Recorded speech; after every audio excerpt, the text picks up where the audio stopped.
Welcome back to the Blue Door Pub Thunderdome for another Boo with Andy Carlson, Minnesota's 87th Best Daily Podcast. Sports and other stuff 5 days a week. Sitting shotgun, as always, is Uncle Nick. Call him out to Nicholson. Hey, thank you for having me. Now get out. Get the hell out of here. Oh, okay, I'm sorry. Tell a friend, spread the word on iTunes, Stitcher, iHeartRadio, and bullshow.co. Also like our Facebook page. Definitely putting in some time into growing the Facebook page. And there's a lot of nooks and crannies and crevasses, and Producer Allie is definitely a big help there as well. But, Nick, how's your weekend? Eventful. I was. It's been pretty busy. Heard you died. I went out Saturday night and had a few beers. How many is a few? I had 3 or 4, so not a lot, because I drink light beer, and then I pace it out, and because I like to drive home, I quit drinking a few hours beforehand, just because I don't like. Were you drinking alone? Yeah, I wasn't drinking alone. There was a lot of family and friends out at Gabe's down in St. Paul. So we, but if I have a few drinks, I like to stop and pick up some food, and I think a combination of beer and White Castle. I'm not 23 anymore, so I think that kind of my tummy's making sounds. I think I gotta see someone. This is also a good pod of. I like when I just throw it to you and then I pour a cup of coffee from my thermos. Because that's very important. That's a huge thermos, by the way. It's a normal size thermos. This is the size thermos that steel workers would take down into the steel mine. Wait, no, there's no such thing as a steel mine at the steel factory. A steel factory. Smelting all those people. I think you need like coal miner. It's like a coal miner size. Yeah, this is what a coal miner would take down, and then you just shove the canary right in the top, and so you don't die. That's not how it works. So, did you know that they're still looking to expand coal mining production in 2017? Like, how crazy is that? I thought we were trying to get rid of that type of thing. Trying to, except there's still a lot of powers that be that could profit a lot of digging out dead dinosaurs from the earth and then burning it, like setting on fire. The crazy thing about energy is that all it is heat. Like, all we're doing is finding ways to generate heat that generates steam, that generates movement with turbines. That's really all energy is. So the best thing we could do is if we could, like, tap into the molten core of the earth, we'd have free energy for everyone. We'd just give it out. And that's not some sort of pie-in-the-sky kumbaya sort of thing. It's like, no, we'd be efficient enough where it would be nothing. But no, there's still political interests, and there's still owners of these that have interest in coal that would be like, oh, let's keep this going a little bit longer. For Minnesota, I mean, particularly, it means a lot to us because I know the northern Minnesota. I mean, coming from geology major, the Iron Range, because they take their vitamins. Yeah, I do have classmates who are up in the northern areas trying to get work and stuff, and it's been tough. I think more for an environmental protection reason that things have been shutting down. But I mean, the coal mine industry for Minnesota, Wisconsin, even, is a big, a lot of people make money for that way. They're still looking into fracking. It's like, why? Let's just build a nuclear plant and be done with it. That's what I'm thinking. But I understand, like, change happens so slowly because of people's way of life. And I understand, like, there's a lot of families that are around coal mines, especially in the West Virginia area, that's a good living. You can earn $100,000 plus. You are working in your own grave, essentially, as you're going to get black lung and all those other health complications that come along with mining coal for a living. But that's still a good life. I mean, that's still some damn good money, and it would be such a huge culture shock if they just took away coal mining, and then it's like, oh, hey, Junior's got to learn how to code. You got to learn how to do HTML. Although that would be ideal, but it is tough when you're messing with people's way of life. This can be an argument for another day, but I once saw an article online, it was probably fake news, something about how a majority of future jobs don't even need a college degree. I mean, for coal mining, generally you just have to be strong enough to shovel coal and stuff. So, it is. Well, it is a no, fun way of Nick. life. No, we're talking about mining. We're not talking about like stoking the fire on a locomotive. Like I think that's what you're talking about. Well, no, but they shovel and picking stuff under there. Kind of. They have more refined tools.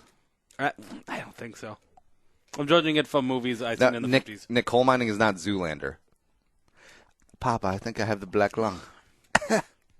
Derek, you've been down there a day.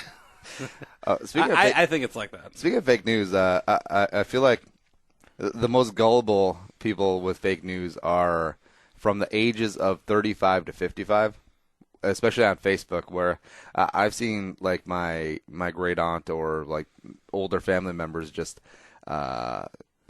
share these headlines that are obviously over the top, and obviously if you read the article, actually click through the article, it would be complete BS, but they're like, aha, I told you Trump knows about the aliens, or aha, I told you Hillary Clinton is actually one of those lizard people. I knew it. And they treat it like actual news, except if you look at the website, that's always the biggest giveaway, where it's like the Eagle Free Beacon, where it's like, oh, you just took all these buzzwords of actual news outlets and then you just mashed them together. Or like the Minneapolis Freedom Review. Yeah, that's not a thing. Like, it sounds official, but it's not a thing. It sounds American. Yeah. We need to come up with a fake newspaper. Like the Minnesota Free Press. So you take like the Detroit Free Press, which is a legit newspaper, and then we'll just put Minnesota in it. Ooh, that'd be sweet. That's what I'm going to do. That's my fake news site. I'm going to go buy that domain right now. But something you should buy is buying all of your crap on Amazon through us, bullshow.co/Amazon. Take it right to the homepage, bookmark the living hell out of it. Every time you buy something, we'll get a couple nickels in our pocket. So Nick doesn't have a coal mine. I'm going to have to start pimping him out. So we're going to generate money for the show. Bullshow.co/Amazon. Let's see, the last thing I bought on Amazon is one of our potential sponsors came in and they gave us a code. So I got some free headphones through Amazon of maybe this is why they're not good sponsors, because I forgot the brand name. But they're really good. Like, they're basically Bluetooth Beats by Dre headphones, except they don't have the logo. And they're $30, but they have the same like weight, and they have the same bass. They're phenomenal. So do that. Of the potential sponsor, I can't remember the name of, so they're not going to sponsor us probably. Bullshow.co/Amazon. Use that link. All right. So Nick, tomorrow Valentine's Day is coming up. Do you have plans as a single guy? No, I do not have any plans. Now, as a single person, do you slow down on the Tindering around Valentine's Day? Because it would be like the death knell to. So this weekend it was February 11th, and Saturday, say you're hanging out with a lovely young lady and things go well and you plan to see each other again, but all of a sudden it's Valentine's Day 3 days later. Shit. I've heard stories that there are people who relationships where they break up at Christmas and get back together after Valentine's Day to avoid the two big gift giving days to the couples. Oh, so they break up before Christmas and get back together after Valentine's. Yes. Okay. What do they do for New Year's? You are one pathetic loser. I don't know. Drink. I don't know. Seems kind of dumb. People are dumb. Well, Valentine's Day is a dumb made-up holiday by corporate America. And I'm really lucky. I'm really fortunate because the wife does not give two shits about flowers or candy or going out to dinner or anything like that. She would actually get mad at me if I wasted money on flowers, because she's like, this costs you $40 and these things are going to die in like a week. Good job. No, they're already dead. They're already dead. And the stupid thing with flowers is that they give you a little food pack. It's like, here's what you do with the flowers. Now, they're already dead, except you just sprinkle this into the water, and then they'll survive a little bit longer. It's like, oh, this is great. I'm keeping these dead things a little bit fresher, a little bit longer. It's like putting a body on ice. It doesn't smell at all, and it's 3 days later. I'm a hopeless romantic, so and being single longer than Andy, I have, I think, spent an average of $50 a year on flowers to ladies who I may have hoped would want to be something more, but never turned out. So I kind of give up. You got to find the right websites to send flowers to, where you can like get free shipping if you use them enough. You should do the send glitter. Send a box of glitter to someone you hate. Then it just goes everywhere. Nick, you want to shut that door? Yeah. Again, this is good pod. But, you mentioned that you might go see John Wick. Oh, yeah. This weekend I might. This week I want to go see. Is that Valentine's Day? That would be a good Valentine's Day movie. Because, everyone and their mother's going to go see 50 Shades Darker, right? Yes. I think it's, even with mixed reviews, I think people are still going to go see it. Maybe I've just been married too long, or because the wife and I dated for 3 years before we got married, where she's cool as hell, and that's one of the big things I love about her. But I don't know if I could handle being with someone that was high maintenance. Like, we have to do this. We have to go out and get drinks. We have to go out to this expensive dinner. You have to wear a suit, and we have to dance the night away on a Tuesday. On Valentine's Day, and I want flowers, and I want to be surprised, even though I'm telling you that I want flowers. I want them at work, so I can show up that bitch Becky in accounting. It's like, bitch, look at these flowers. My man loves me. And then also I want chocolates. I also want a giant bear. I'm like, I understand why some guys, and to be honest, some girls, because some guys are high maintenance too. You know the types, and that juice better be worth the squeeze, if you know what I mean. Because that seems like a lot of work. That seems like so much mental energy and drama just involved in someone that you're supposed to be cool with. She better be on top, at least. Well, no, it better be if these things don't happen, and then she's like mad at you for 3 months. It's a little over the top. They're saying it wasn't meant to be. Also, it just reeks of like spoiled, like daddy issues. Is like leftover, you know what I mean? Because it's one thing to have issues of daddy where he ran out on you. He went to get an e-cigarette, the tale as old as time, on Christmas Day, or dad is so involved in her life and just spoils the shit out of her, and then that carries over too. It's like, oh, this is how I'm supposed to be treated, so you better treat me like my dad does, Derek. And secretly, she kind of has a thing for her dad. I don't know where I'm going with this. Happy Valentine's Day. As a single guy, and Andy knows my taste of women has typically been towards the pay-as-you-go form, and I don't know. Wait. So you're like track phone? Just pay as you go? That's exactly how it works. You're like Colin Kaepernick's contract? Just pay as you go? I find something a little attractive about high maintenance stuff, but I mean for long term type of like settling down. If I'm going to spend the rest of my life with someone, you have to be chill, you have to be cool. So I don't know. So Andy's pretty cool. He lucked out pretty well, and hopefully someday I'll now, find a cool if you were into bondage, would you be the submissive or the submitter? Submitter. I don't even know the terms. The dominant and submissive. Yeah. I would prefer to be the dominant, but I'm pretty lazy, so I mean, I think I would rotate a little bit. No, so you'd actually want to be the dominant? That seems kind of weird. Because in 50 Shades of Grey, he's the dominant, right? Yep. Yes. It just seems odd because most of the time, if you see like high-powered business people, like their fetish is to be the submissive. Like they're the ones with the ball gags and the assless chaps and the dominatrix, like whipping their ass, like they're the number 4 horse in the Kentucky Derby. It's different with other people, and I think if you see 50 Shades or if you read the books about it, it explains a little bit why I think he's that way. Because if you want me to spoil it for you, I think. You learn that he was once a submissive, I think, was brought into that world from an older person when he was much younger than he should have been, and like I think it changed him a little bit. So I think there could be role reversal. You change, man. See, the great thing though is that the wife and I are both into bondage because we have a mortgage.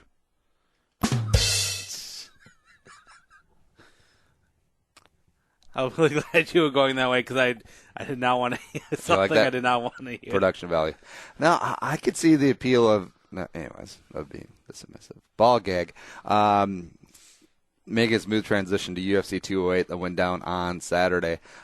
Speaking of the lady, I don't think Holly Holm is high maintenance. She seems like a really cool chick, but she lost unanimous decision to Germaine de Randamie in a very controversial decision. De Randamie, whatever her name is, got a couple of late shots in on Holly after the bell twice, by the way. The referee was doing a really shitty job. But nonetheless, Germaine is the new featherweight champion, and Holly Holm loses her title that she plucked away from Ronda Rousey a couple of years ago. And then she lost it a couple times. Boxing and MMA is really weird because I feel like, well, especially MMA. Boxing, guys can go years between title fights, but MMA, I feel like they're putting the strap up like every 2 months. They're getting, I think, more and more people involved because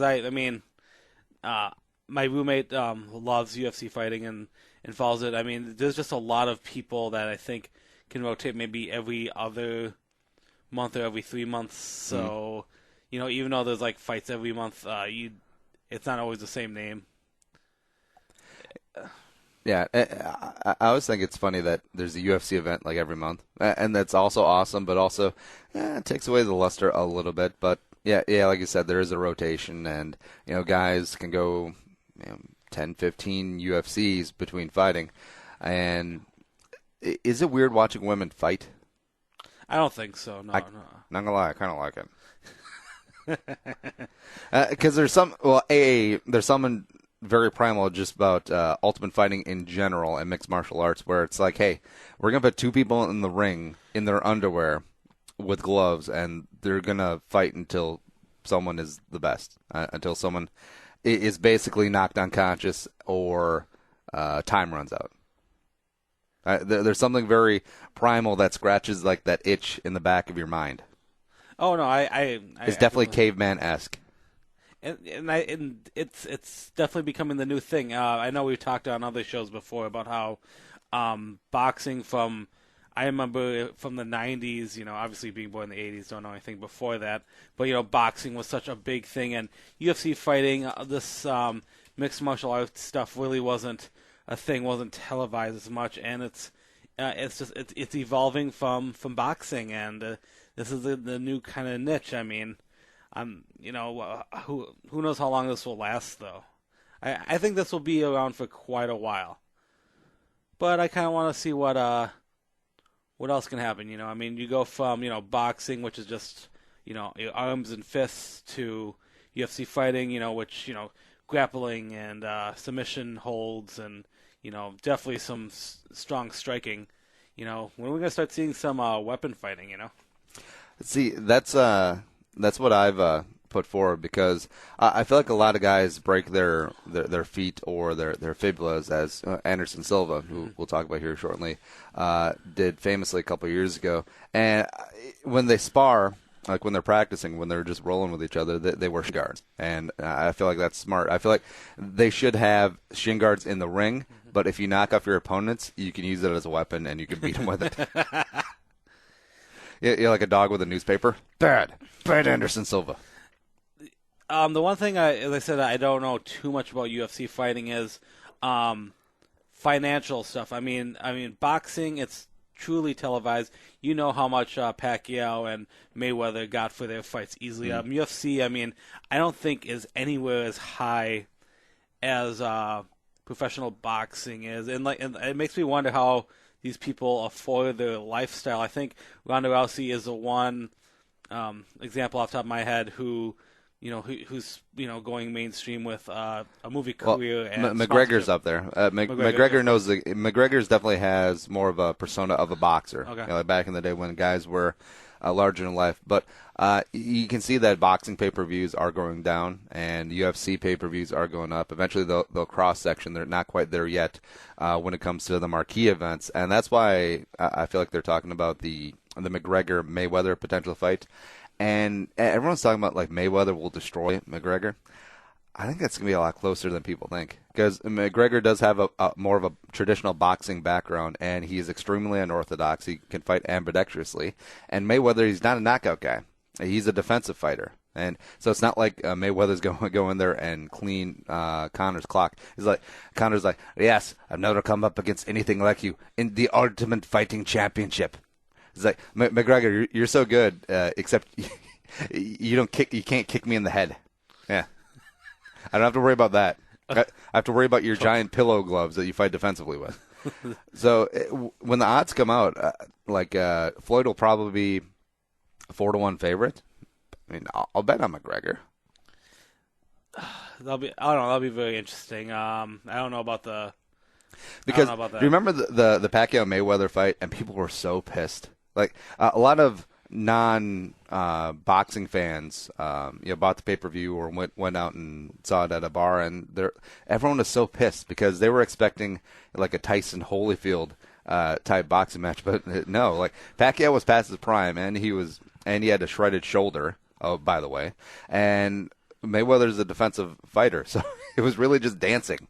It was dancing for all those rounds, and people were pissed. They're like, "We came to see a fight."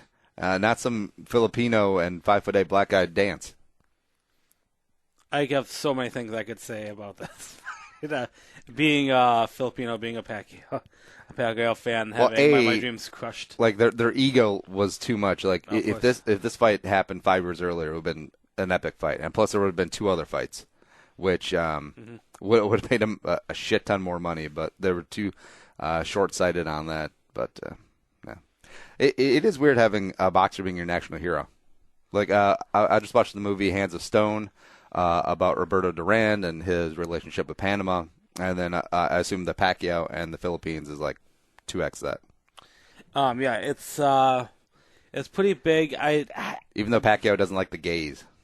I was going to bring that up. There's a political side of Pacquiao that I think has mixed reviews, and I don't follow Filipino news that much, and obviously this last few years with the elections of a new questionable president. I mean, there's a lot of stir up. I think a lot of views have changed on Pacquiao as a politician. Mm-hmm. And I knew there were stories and rumors about like he accumulated a lot of debt. A boxer in debt? What? A boxer bad with his money? What? Gambler, pretty bad gambler, from what I'm told. I don't think that it's weird because all the fights take place in Vegas. It's so crazy when they're like, "Oh, Dana White, president of the UFC, lost $1 million gambling, or won $7 million at the Palms," which he did one time. And then they were so pissed. The Palms were so pissed that they just paid him out in trash bags. They just put his money in trash bags. It was like, whatever. Oh my God. Yeah. We're gonna make you walk out of the casino at 6 a.m. with trash bags full of $7 million. I love that casinos are so gangster like that. Although it's very disingenuous. Like, hey, if you win, we're going to be extremely passive aggressive about it and drag our feet at all opportunities. I forgot, when was that? It was a couple years. Maybe like 5-6 years ago. It was a while ago. Was it? Wow. Yeah. Okay. Sticking with the UFC, Anderson Silva, the aforementioned, won a decision over Derek Brunson, which is kind of too close to call. First win since 2015, and also this is he's towards the end. Now, he's 41 years old, and he's widely regarded as, if not the best, he's up there in the pantheon of the great mixed martial arts fighters of all time. But now, I didn't watch the fight. I watched back a bunch of the highlights, but he looked old. Like, he didn't have that same spider like aura about him. He looked a little bit thicker, and of course, he was coming off that fractured fibula from a couple of years ago. And it's like seeing your favorite athletes in other sports towards the end of their run. Like Ken Griffey Jr., when I was a big baseball fan, was easily my favorite player when I was growing up. But then he went to the Reds and wasn't so great. And then he went to the White Sox, and he was old and fat and taking naps in the dugout. And it's like, this is not how I want to remember you. This is not how I choose to remember you. And with Anderson Silva, it's like, the time has passed. I feel like it's time to hang him up. His name is Anderson da Silva. Sorry, on Wikipedia. 41. Yeah. Oh Oh yeah, I don't think I would. No, I would. Oh, first off, he's still a world-class athlete at 41, but still he's 41 years old. I'm gonna get my underwear. I'm gonna train like a Spartan for 4 months, and then I'm gonna go fight a guy that's half my age. Derek Brunson was 33. I mean, that's not an easy 41. I don't even know if I'll make it to 41. That's insane to get into that. I mean, for doing it as long as he's been doing it, I'm trying to look at Anderson Silva's career length. I mean, the human body is a miraculous thing, but you're eventually going to stuff's gonna not work. Am I right? I mean, things are, injuries are gonna suck and not be fun. Well, I feel like people are like too into equating boxing to MMA, and this is the George Foreman fight when he knocked out Michael Moore. But he was, how old was he? You look up how old he was when he fought Michael Moore. Okay. But they say that the last thing that goes with a boxer is his punch. I'm sure that's kind of analogous to an MMA fighter as well if they're a striker. But, man, this entire fight, like Michael Moore was working George Foreman, as Michael Moore was a much younger, much more spry boxer, obviously not past his prime. But then an unbelievably close in right-hand shot. Yeah, but the Foreman just gives him like a little shiv. Oh, here it is. Atlas didn't count the Atlas. Here we go again with just one punch. Michael Moore. That's all it took. That didn't even look like a punch. Like an old man open palm slap. And he's done. You done, son. This was back in '94, correct? Yeah. Because Moore just defeated Holyfield. Who? I can't believe it. I can't believe it. Oh, show George Foreman. 45. So George Foreman at 45 looks exactly like George Foreman does now. Like portly, old man, before the grills. So he wasn't knocking out fat at this time. But, yeah, it was just like George Foreman used to be a scary-ass dude. Like when he was fighting Ali and stuff. That's insane.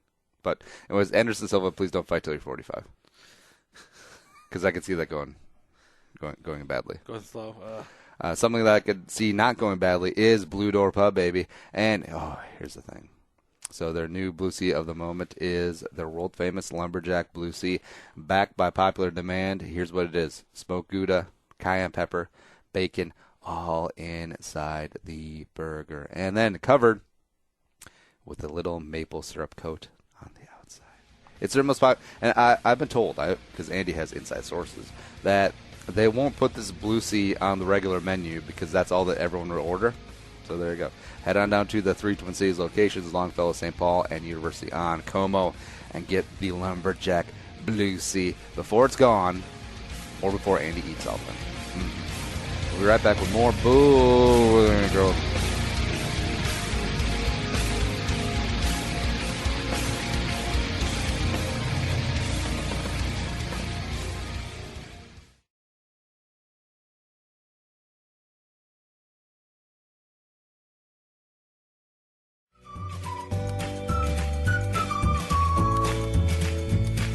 And coming back into the Blue Door Pub studio, second half of the Bull. Andy Carlson on a Monday. And also, here's what we're doing. Do you want $15? I'll give you $15. It's not quite 20. They should have a $15 bill. Not stupid. Bullshow.co/lift, LYFT, getting around town. And here's what we're doing. We're giving you $15 off your first couple of rides just for downloading the app. Because driving can be a pain in the ass. Parking, definitely a pain in the ass. Especially if you're going downtown. Or if you're going to some large event, no, don't worry about parking. Get around town with Lyft. Bullshow.co/Lyft, LYFT. Download the app, and we're giving you $15 off your first couple of rides. All right, so we're coming back in. We're actually talking about sports today, which is odd for a sports adjacent show. Yeah, I think that's how I've been describing the show. It's sports adjacent. It's quasi sports. Like the neighbor. Yeah, well, like complete. complete sports is boring as shit, right? Mm-hmm. It's like, oh, is Tom Brady the greatest of all time now, or is he not? That gets old. Like the 2 weeks leading up to the Super Bowl, I get why they do it, but it is murder. It is murder on fans, and I actually switched off of watching anything about the Super Bowl on TV or sports radio after about a day. So I went completely dark until the game because it's just the same storylines hashed out over and over and over and over. It's boring. Get out of here. I can hear you. I can hear you about that. Speaking of over and over, so Saturday Night Live, the Melissa McCarthy as Sean Spicer sketch 2 weeks ago, phenomenal, a knockout. But I was really disappointed that on this Saturday's SNL with Alec Baldwin hosting, they went right back to the well. For the cold open. Here it is. We now go live to the daily White House press briefing with Press Secretary Sean Spicer. So Melissa McCarthy coming out, Sean Spicy, Spice Rack. Sit down. All right. First of all, I'd just like to announce that I'm calm now. And I will remain calm as long as you sons of... I'm not going to do that because that's the old Spicy, and this is the new Spicy. And I have Spicy been told chicken. that I'm also to cut back on the gum chewing, so I am now limiting myself to 1 slice a day. So I'm going to Apparently, enjoy my one gum and is like a only, big thing. and you can All right, just sit and let's watch. cut to the best part. All right, so this is Cecily Strong as a reporter asking a question. Contradict everything. And Melissa McCarthy got the leaf blower Right in the face. right in the grill. Right up the skirt. Ooh, Cecily's wearing granny panties. Which means this was all, that was... Cecily Strong is so good looking.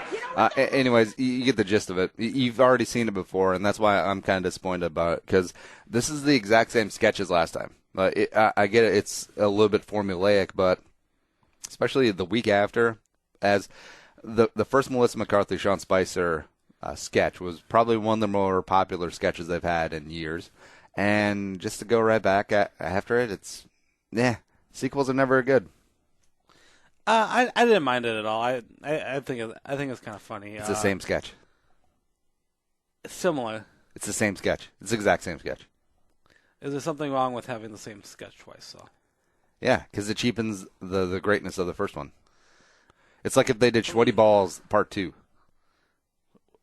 They kind of did. Yeah, they did on the, was it the 40th anniversary? Something like that. Yeah. Well, I mean, they did knock off to that one. The Sweaty Balls. The what else did he have? He did a couple. Oh no, it's like when they started doing. They did 5 or 6 Chris Farley, Matt Foley motivational speaker sketches. Like there's 2 or 3 that are really phenomenal, but a bunch of them that are just completely forgettable. Do you remember those? Yeah. I mean, honestly, I think I can only think of one. The one with Christina Applegate and David Spade as the kids.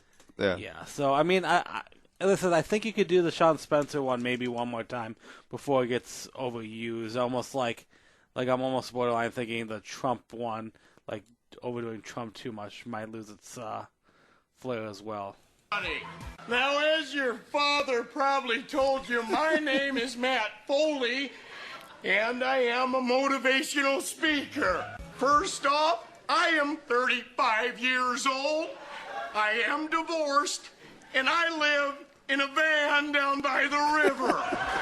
You're probably gonna find... Oh, yeah.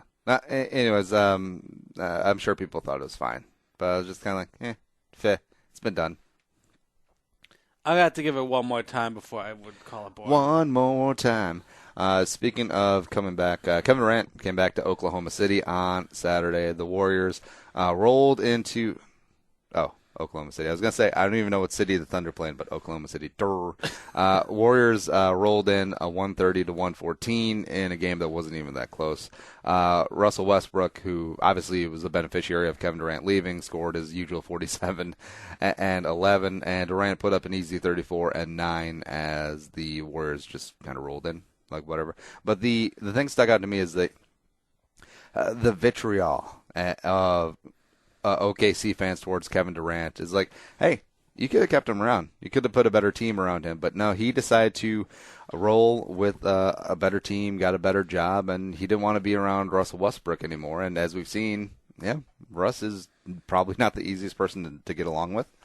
And, him and Durant jawed a little bit. Him and Roberson also got into it a little bit as well. But overall, I thought it was kind of fell flat of expectations. Not following basketball too much. I mean, that's just, I don't know, too bad. I didn't think he still played. Although, you didn't think they still played basketball? I didn't think he was still there. Oh, although one of the more creative trolls now is when fans print off old tweets. So Thunder fans were printing off old tweets of Kevin Durant, was saying like, "I want to be in OKC forever," like tweets from 2012. It's pretty good.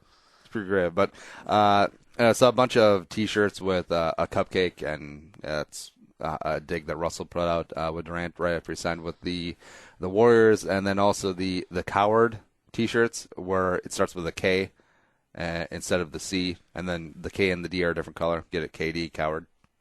Oh, okay. Very clever. And I'm just trying to think, like, have Minnesota fans did Wolves fans have the same reaction like when Kevin Garnett left? Like, yes, he was traded to the Celtics for a bunch of prospects and Al Jefferson, but it was basically him leaving. Like, he forced his way out of Minnesota. I don't think there was any bad chance, though, or any, like name calling or pulling out. No, Wolves fans still love Kevin Garnett. And even when... I think maybe people are pissed off at Lover than Garnett. I don't know. I think it's just completely different. But either way, you still lost Thunder fans. But give me this matchup in the playoffs. Like give me this 1 versus 8 seed. I don't even care if the Wolves make the playoffs anymore. But yeah, whatever. So Nick, you got the news ready to go? Yep. You are fake news, sir. Go ahead. George Bush doesn't care about black people. Ain't got time to read. You can't handle the truth. The news with Uncle Nick. All right, Tricky Nick, what you got? All right, for the Ken Dog lovers of our podcasts, Which is no one. That's when you cue the cricket. I don't know. This is. I just found this news kind of interesting. The whole for people who do love dogs, the Super Bowl of dog shows is the Westminster Kennel Club Dog Show, and that occurred this past weekend. And I'm like, why is this news at all? Why should we care about this?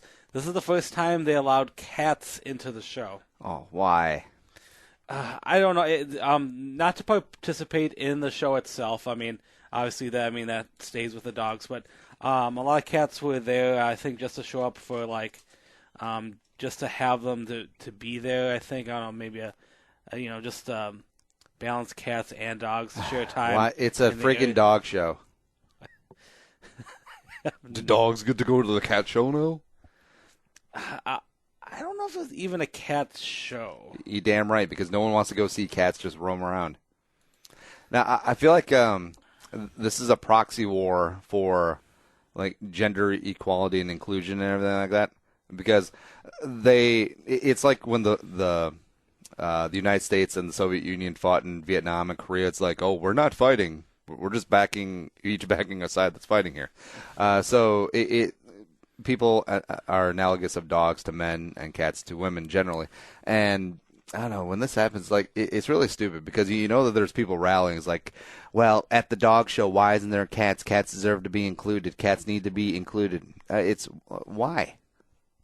It doesn't make sense to me. I was hoping, as a dog person, maybe you could explain more. But I mean, how many people watch the Westminster? A surprisingly large amount, which is insane. And I because this just happened not too long ago, I'm not reading too much of the backlash. I mean, do you think they're going to start being? I mean, hell, do you think there'll be protesters? Fucking like cats rule, dogs drool. Why does there have to be protesters everywhere? And also, why do you?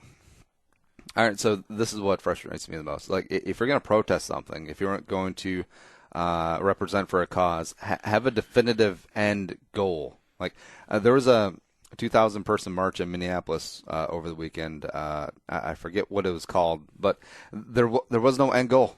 Like have something tangible, like have a physical goal, like have getting this legislation passed or getting this bill in front of the House or raising X amount of dollars, which, by the way, so many of these protests don't even care about money, but whatever.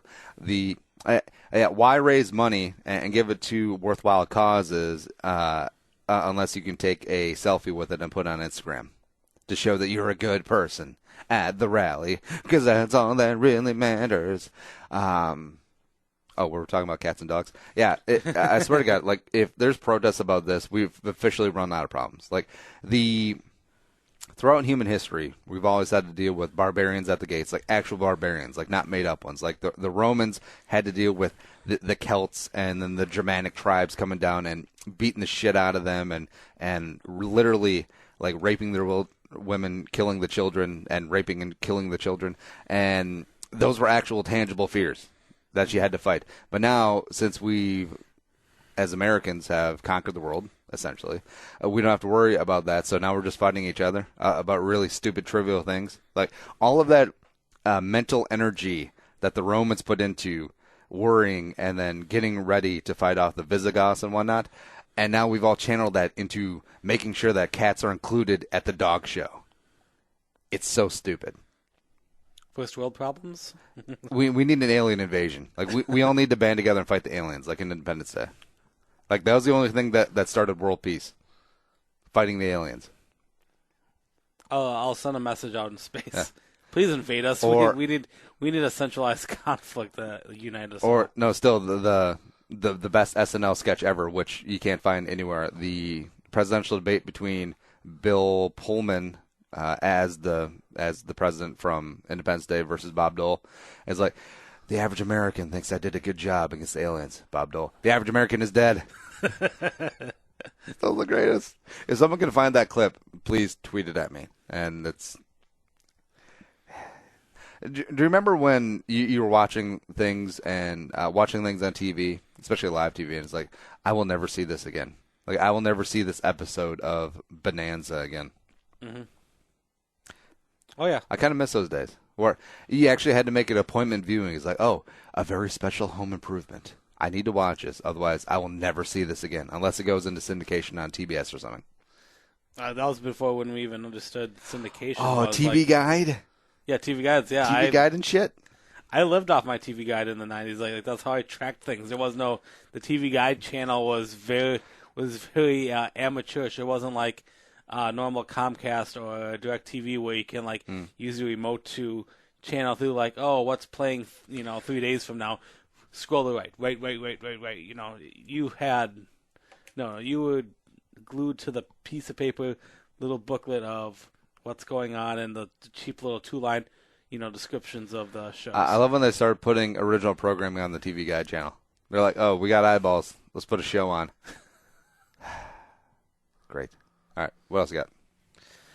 All right, second topic is more of a viral video that I think I caught on Facebook a little bit. All right, so we're playing the video. There's no audio, but we'll include it in the show notes page. And courtesy of Wyoming Highway Patrol, we're looking at a nice little stretch of highway. We got some mountains in the background. We got the cop pulled someone over, probably for weed. Nah, just kidding.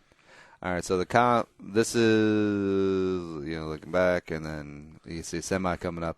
Dun, dun, dun, dun, dun, dun, dun, dun, dun, dun, dun. And all of a sudden, a big gust of wind, and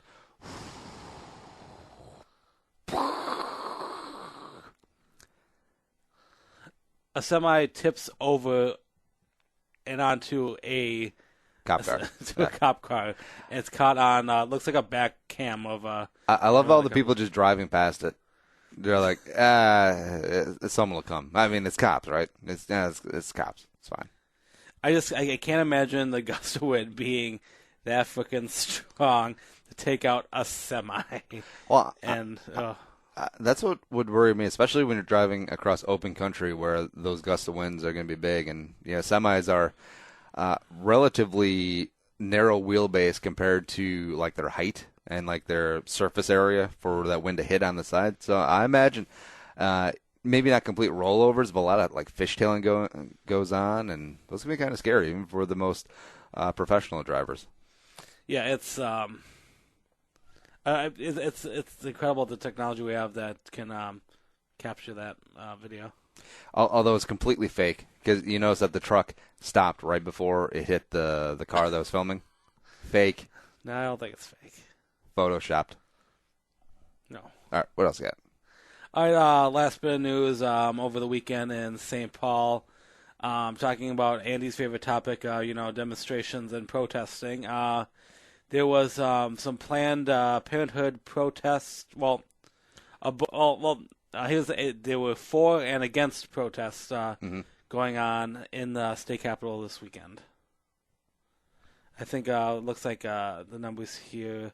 I think a few thousand for Planned Parenthood, for the government, sponsoring them, whatever. Mm-hmm. And then there's a few hundred that were protesting that federal funding should be eliminated for Planned Parenthood. And apparently the protests were civil, and there was no arrest, there was no brouhaha, anything like that. And yeah, I love that protests get brownie points if there was no arrest. It's like, yeah, good job. Hey, this is the way you're supposed to protest. Hey, awesome. And it's funny, the pro-life people, they're always in small numbers, but they'll just show up at very random places. Like there was a farmer's market when we lived in Rochester we'd always go to, and they would always have a table. Like the pro-life people of, hey, don't murder babies. It's like, cool. Can I get some spinach or some kohlrabi? Are you guys selling anything? No, we're selling hope. We're selling hope for those unborn children that you're not going to murder. Okay, cool. So banana bread, you got anything? It's supposed to be a farmer's market. You selling anything? No. So they'll just rent out a table, literally just to say, hey, don't kill babies. It's awesome. And there's always this. I don't want to stereotype, but definitely religious bent, maybe Mormonish, maybe Quakerish. Who really knows? Although if they're Quakers, you'd think that they would bake something, right? Yeah, I don't think. Yeah, maybe not. But it's funny because they would always pop up in random places. But I'm glad that the demonstrations were civil, as how it's supposed to be in a civilized country. But so thousands of people for Planned Parenthood. Like, do you think they penciled this in for their weekend plans? It's like, all right, so we gotta go Menards, and we're gonna get some lunch at the Cheesecake Factory, and then we're gonna stand outside in the cold for 6 hours of science and pink hats. A lot more now than probably back in the day, I think. Yeah, I mean, obviously, I think 2016-17 has been the year of protesting. Obviously, over a certain election. I mean, you're noticing it quite a bit. I mean, we can go back to even a lot of the Black Lives Matter stuff. It's such a. What I don't like is the kids being involved. Like the kids aren't even allowed to form their own opinion. They're just there because mom couldn't get a babysitter, or they didn't want to pay for a babysitter. So, and then they're holding up these vitriolic signs that the parents just put in their hands. And then, of course, you take a cute picture of the kid holding the sign with some terrible stuff written on it, and then that goes viral, and the kid is on the internet forever. It's like, yeah, hey, thanks, Mom. Hey, awesome, thanks. Thanks, Mom. I mean, this is the age now, I think. I think this is not going to be the end of it. I do worry sometimes that parents are posting too much on Facebook about their kids, and I say that as a guy who posts pictures of my kid on Facebook, and so I'm definitely not above doing that. But I feel like some parents definitely go overboard of just trying to go viral, and then that kid's picture is out there forever, like retweeted 1 million times or shared over 1 million times, and it's like, I don't know if I'd want that for my kid. Like like one way or the other. It'd be like being a child celebrity, except not getting paid. He's getting paid. Facebook's get paid. This is the age we're living in, man. This is how it's gonna be. It's just. But the parent gets that narcissism scratch. it's how it's going to be now. You have to just accept that now. This is where everyone's going to be online. Everyone has a website. Everyone has an Instagram account. It's just, you got to do it. Speaking of websites, bullshow.co and Instagram at Andy Carlson Show. Nick, what's your Instagram? Nickason. There we go. That's the news.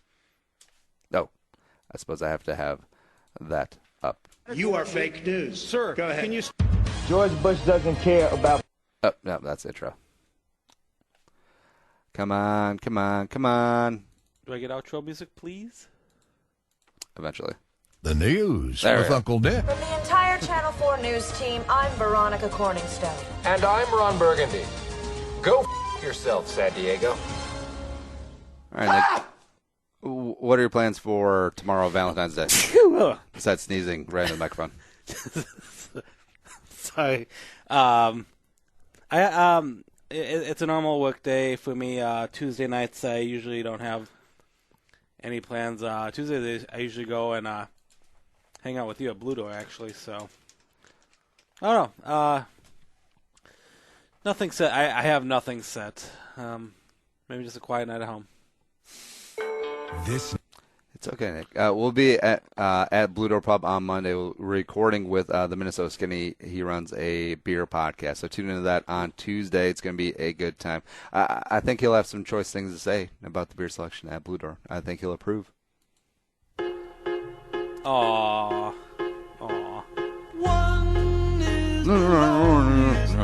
I think the KOD is open on Tuesday nights. Maybe I'll find someone. It's a lonely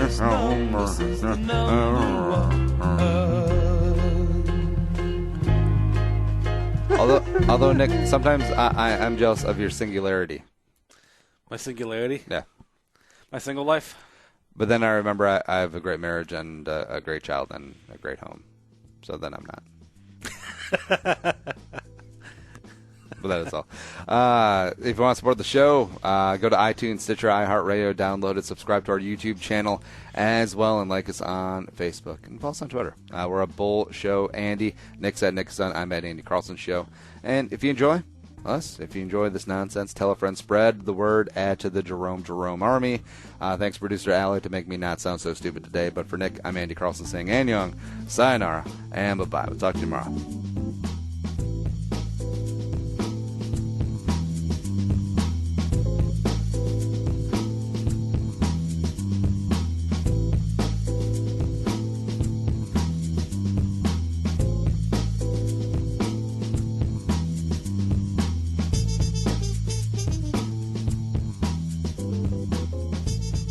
Thanks for listening to Bull with Andy Carlson, Minnesota's 87th best daily podcast.